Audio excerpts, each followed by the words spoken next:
Authors, I hope you hear this because I think it's important, I think it's interesting, and I think it might help you. I want to talk briefly about first principles in philosophy. First principles is essentially core truths that cannot be broken down any further. So for example, we've all seen this, two TikTok authors who have comparable books who are using the same strategies on social media, but they're getting different results. So clearly it's not about the method, right? There's something behind the method, something deeper than the method. Let's talk about mindset.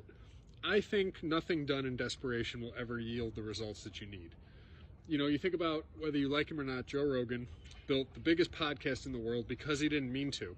He was already successful, and he started the podcast just for fun because he wanted to, and he was interviewing people that he wanted to talk to that he thought were interesting, and instead of taking everyone's advice to make them short little conversations, he made them as long as they're going to be and as interesting as they're going to be, and they're unscripted, and who knows where they're going to go. And people connected with it, and he built the biggest podcast in the world. You think about Stephen King. Doesn't need to write another book for the rest of his life. He's got something like $400 million, or he sold 400 million copies. He's got an insane amount of money, and he might actually lose money every time he writes a book. You know, that time and energy he's writing, at this point, he could also be using, taking that money to buy real estate and start businesses and look at stocks closely and do this and that and the other thing. But instead of doing any of that, he's writing another book right now. And he's doing it strictly because he loves writing. He loves what he's doing. He is passionate. So what I'm telling you is, have fun with what you're doing. If you stop trying to sell books and you write and you talk about your books because you love doing it, because you're passionate, because you're enjoying it, because it is fun for you, because it is exciting, you will get back to the core thing that gave you this dream in the first place, right? Like, when you decided to become an author, it wasn't immediately like, oh, this is a way I can get rich. It was more like, I have something to say, I got a story to tell, and I'm excited to share this thing. And somewhere along the way we lose that because we want this dream to connect so badly, but the desperation clearly isn't getting you where you want to go.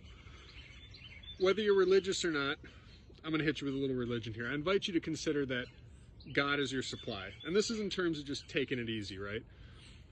Think of all the times in your life when you got unexpected money or unexpected opportunities or good luck or things came together just in time, just when you needed them, even if it was the day before you had some big bill to pay or something. This happens all the time.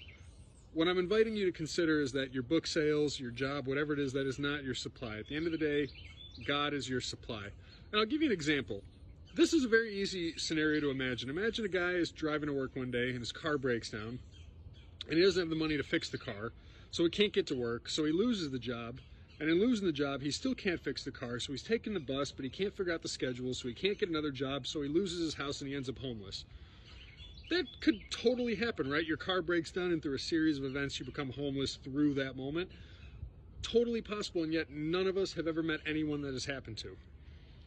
That's because your supply is not your job, your supply is not your books. Your supply is the world itself, is existence itself. Like, you are a soul having a bodily experience. Now just have fun, enjoy yourself, take the pressure off, write books because you love it, talk about your books because you love what you've written, talk to your readers because you love having readers for the books that you love writing, and you love this whole journey, and it feels so good to connect and have a human experience with people. Good luck out there.